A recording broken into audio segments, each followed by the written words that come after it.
bonjour à vous tous, chers magiciens, j'espère que vous allez bien, en tout cas moi ça va super.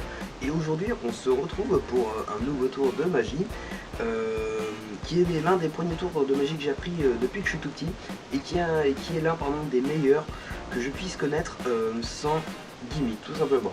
Donc nous sommes avec un paquet qui est à dos rouge et qui est mélangé, d'accord? Excusez-moi, j'ai raté le ruban.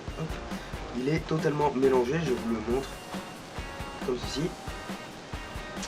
Et je viens faire choisir une carte à un spectateur. Donc n'ayant pas de spectateur, on va venir en prendre une au pif. Normalement il me la pointe du doigt, imaginons celle-ci. Je vous promets que c'est une carte prise au hasard. Et il vient prendre connaissance de cette carte. Ensuite la carte du spectateur vient à être remise sur le dessus du paquet. Je vous le montre. Puis perdue dans le jeu par une simple coupe. Rien de plus normal. Je n'ai donc aucun contrôle sur la carte ni le paquet. Puis regardez bien, vu que je suis magicien, je dispose de pouvoirs magiques. Et ces pouvoirs magiques, ils me permettent plusieurs choses, dont une qui est de pouvoir chauffer le paquet. Regardez bien, juste en faisant ceci, je suis en train de chauffer le paquet.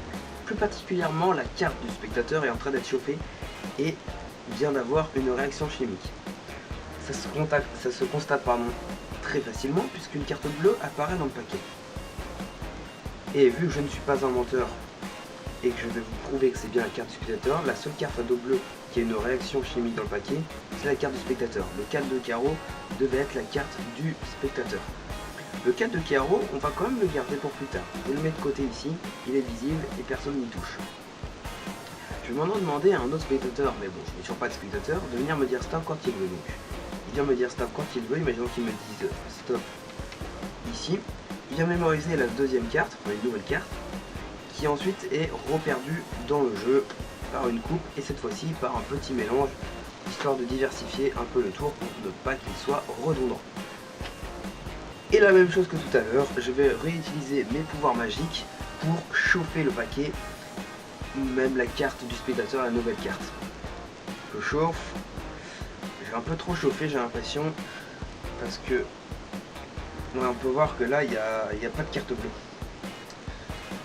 Alors habituellement ça marche, mais là en fait je viens de trop chauffer le paquet et donc la carte c'est un peu genre elle est partie en fumée, elle a trop chauffé, elle a brûlé et elle est réapparue, c'est rematérialisé pardon, sur la partie bleue la plus proche, le 4 de carreau du spectateur qui reste en vue du début jusqu'à la fin.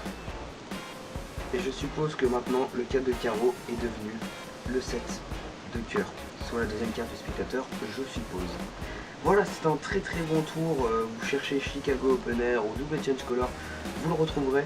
C'est un très bon tour, si vous voulez des explications en détail en vidéo, dites-le moi, peut-être que je vous les ferai. Mais voilà, en tout cas j'espère que cette vidéo vous aura plu, moi elle m'a bien plu. Puis écoutez, n'hésitez pas à vous abonner et à activer la petite cloche YouTube pour pouvoir avoir les notifications quand je sortirai un nouveau tour. Je vous dis à la prochaine les magiciens, salut!